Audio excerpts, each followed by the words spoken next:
नमस्ते दोस्तों। आज इंग्लिश ग्रामर के इस वीडियो में आपका स्वागत है आपके इस YouTube चैनल पे। आज तक हम लोग इंग्लिश के वीडियो में ग्रामर के बारे में पढ़ा है। एक जो चीज़ होता है कि जब ग्रामर हम पढ़ते हैं तो उसके आगे जो उसका एग्जाम्पल आता है वो किसी न किसी स्ट्रक्चर पर होता है। तो आज जो हम जो इस वीडियो में पढ़ेंगे वो ग्रामर के साथ साथ स्पोकन के लिए भी बहुत इंपॉर्टेंट है। और आप जब भी किसी भी ट्रांसलेशन का बुक उल्टेंगे तो सबसे पहला आपको यही स्ट्रक्चर दिखाई देगा। देखने में एकदम सिंपल सा है, लेकिन सिंपल सा स्ट्रक्चर भी कोई भी स्ट्रक्चर हो उसको हम 6 तरह से पढ़ सकते हैं, मतलब उसको 6 तरह से बनाना होता है। तो हम आसानी से बना लेते हैं, लेकिन कुछ गलतियां हो जाती हैं। तो आज हम इसके बारे में डिटेल पढ़ेंगे। हमने इस टॉपिक का नाम दिया है सम इंपॉर्टेंट स्ट्रक्चर, अर्थात कि कुछ ऐसे स्ट्रक्चर जो हमारे ट्रांसलेशन बनाने में और बोलने में बहुत ज़्यादा उपयोगी हैं। सबसे पहला स्ट्रक्चर है subject plus is am are plus object. ये सबसे बेसिक है स्ट्रक्चर, सबसे बेसिक स्ट्रक्चर है। अब समझने का बात क्या है कि यहाँ सब्जेक्ट अर्थात होता है कि कार्य करने वाला, सब्जेक्ट को बोलते हैं कर्ता। तो कर्ता के जगह पर इस स्ट्रक्चर में क्या आएगा? इस स्ट्रक्चर में कर्ता के जगह पर नाउन आएगा या प्रोनाउन आएगा। नाउन क्या होता है ये हमने पढ़ा है कि नाउन किसी वस्तु, व्यक्ति या स्थान के नाम को कहते हैं, और प्रोनाउन जो नाउन के बदले में आता है। उसके बाद is third person singular number, अर्थात ही, सी, इट या कोई नाम होगा सिंगुलर नाम तो उसके साथ लगेगा इज। एम किसके साथ लगता है? तो आई, अर्थात मैं के साथ, मैं का इंग्लिश होता है आई के साथ लगाते हैं एम। और प्लुरल के साथ लगाते हैं जैसे वी के साथ, यू के साथ और दे के साथ, या प्लुरल नाम एक से अधिक नाम होगा तो उसके साथ लगाते हैं आर। ऑब्जेक्ट के जगह पर क्या होगा? तो ऑब्जेक्ट क्या होता है कि जिसको बोलते हैं कर्म। तो ऑब्जेक्ट की जगह पर क्या होगा? या तो होगा नाउन, नहीं तो होगा एडजेक्टिव। ये बहुत समझने की चीज है।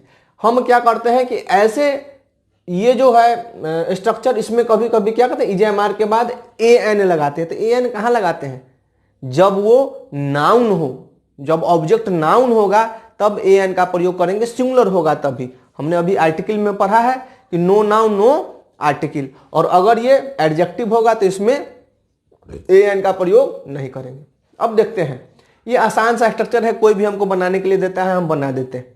या स्पोकन में हम सोचने लगते हैं कि क्या इसका अंग्रेजी होगा, तो आसान सा इसका मैंने रिकॉग्निशन अर्थात पहचान बताया कि if the sentence has no main verb, अर्थात कि वाक्य में कोई मेन वर्ब ना हो। मेन वर्ब क्या होता है? मुख्य क्रिया। मुख्य क्रिया क्या होता है?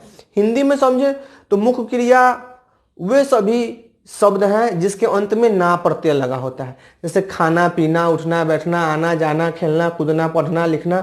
जितने भी ना प्रत्यय लगे हुए चीज हैं जो क्रिया, काम करने का बोध कराता है, वो सब क्या है? वर्ब है। कौन सा verb? Main verb. As well as मतलब साथ साथ, it show the property of any noun और प्रनाउन, कि यह किसी नाउन या प्रनाउन के गुणधर्म के बारे में बताते हैं।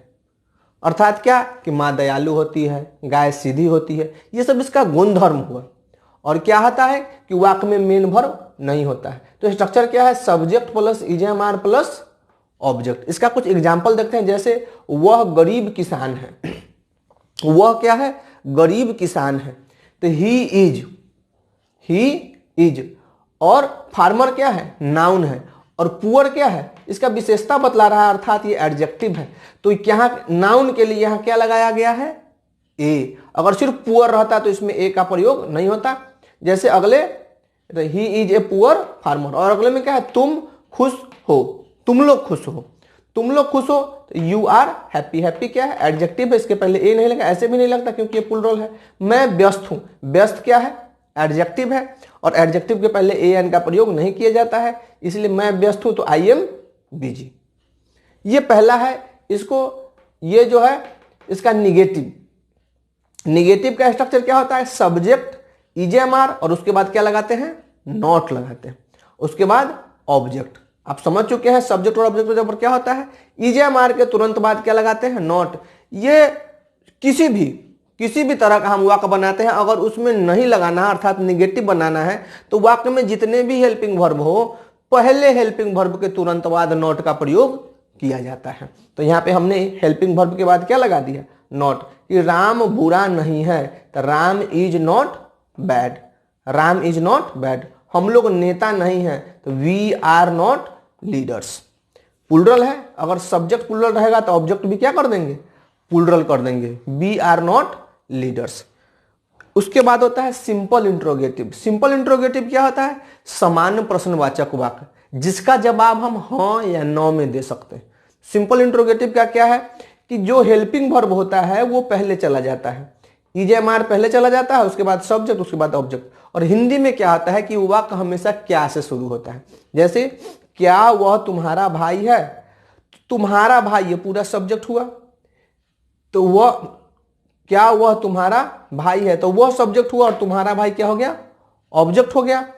इज ही योर ब्रदर, क्या वह तुम्हारा भाई है, तो इज ही योर ब्रदर। ही के साथ इज लगता है तो इज को क्या कर दिया गया है? पहले ले लिया गया। मतलब क्या का कोई अंग्रेजी नहीं लिखना है, सिर्फ हेल्पिंग वर्ब को पहले कर देना है। क्या राम और मोहन मित्र हैं, मतलब दो सब्जेक्ट है, राम और मोहन, तो दो है तो प्लूरल हो गया नेम, तो इसके लिए क्या लगा है? Are. Are Ram and Mohan friends. Clear है? इसी का ये कितने तरह का वाक्य हो गया? एक ही स्ट्रक्चर का। पहला हो गया अफर्मेटिव, निगेटिव और सिंपल इंट्रोगेटिव। अब सिंपल इंट्रोगेटिव में भी निगेटिव होता है, मतलब ये तीसरा, ये चौथा। सिंपल इंट्रोगेटिव निगेटिव, इसमें क्या होता है कि ईजेएमआर तो पहले आता है, फिर सब्जेक्ट और उसके बाद नॉट और फिर ऑब्जेक्ट। क्या कुत्ते वफादार नहीं होते हैं, तो कुत्ते हैं मतलब एक से अधिक है, dogs. Are dogs not faithful, are dogs not faithful. क्या है ये? सिंपल इंट्रोगेटिव निगेटिव है। क्या आप खुश नहीं हैं, are you not happy, are you not happy. उसके बाद क्या आता है? चार तरह के हमने वाक्य देख लिए। पांचवा तरह का है WH क्वेश्चन। WH क्वेश्चन क्या होता है कि इसमें ऐसे सवाल पूछे जाते हैं जिसका जवाब हाँ या नो में नहीं दिया जा सकता है, इसके लिए किसी वाक्य का प्रयोग करना होगा। और ये हमेशा W या H से शुरू होने वाले शब्दों से शुरू होते हैं, जैसे who, what, why, where, how, इस सब शब्दों से शुरू होता है, इसलिए इसको WH क्वेश्चन कहते हैं। जैसे वे लोग क्यों दुखी हैं, तो वे लोग क्यों दुखी हैं, तो सबसे पहले WH वर्ड को खोजेंगे। WH वर्ड क्या है?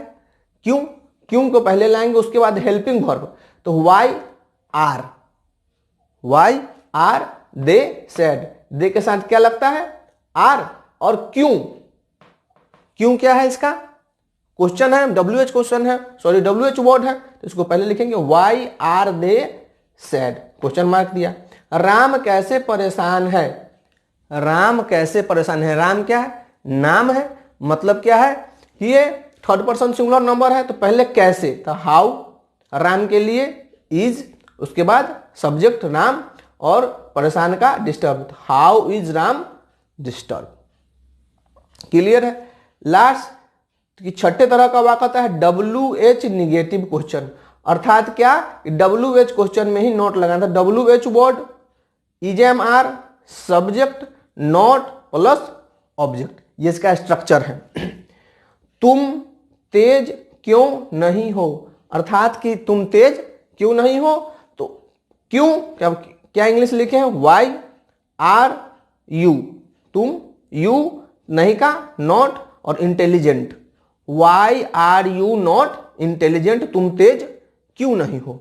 वह कैसे सुंदर नहीं है, how is she not beautiful, how is she not beautiful.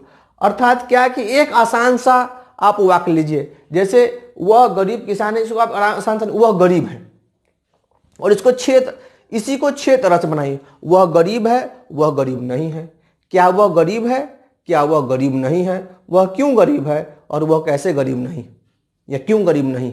6 तरह से, अगर 6 तरह का वाक्य आप सही बना लेते हैं तब इस आसान से स्ट्रक्चर को आप पूरी तरह से समझ गए। हम सोचते हैं कि आसान सा तो है, वह गरीब है, ही इज पुअर, बना देते हैं, लेकिन क्या आप उसका negative, simple interrogative, W based question सही बना पाते हैं? और अगर आप बना पाते हैं तो बहुत अच्छे, तो आप स्पोकन में इसका यूज कर सकते हैं। और ग्रामर में अगर आपको ट्रांसलेशन बनाना हो, किसी का एग्जाम्पल देना हो, तो इसके लिए भी इसका प्रयोग कर सकते हैं। तो ये इसका बेसिक है। ऐसा मैं आपको 10 या 12 स्ट्रक्चर बता दूंगा। 12 स्ट्रक्चर जो एकदम आसान सा है, जिसका हम डेली लाइफ में रोज यूज करते हैं, और वो बहुत इंपॉर्टेंट भी है, और किसी को बताने के लिए या बोलने के लिए सबसे आसान तरीका है। या बहुत बार हम ये ऐसे वाक्यों का प्रयोग अपने सिंपल लाइफ में भी करते हैं, जिसे हम अंग्रेजी में बोल सकते हैं। अंग्रेजी बोलना आप इन 10 स्ट्रक्चर को पढ़ के ये तो नहीं कि पूरी तरह से आप बोल पाएंगे, लेकिन आसान हो जाएगा आपके लिए। तो आपको ये वीडियो कैसा लगा मुझे कमेंट्स में जरूर बताइए, और अगर आपने अभी तक सब्सक्राइब नहीं किया है तो इस YouTube चैनल को सब्सक्राइब कीजिए और हमारे साथ बने रहिए। तब तक के लिए बहुत बहुत धन्यवाद।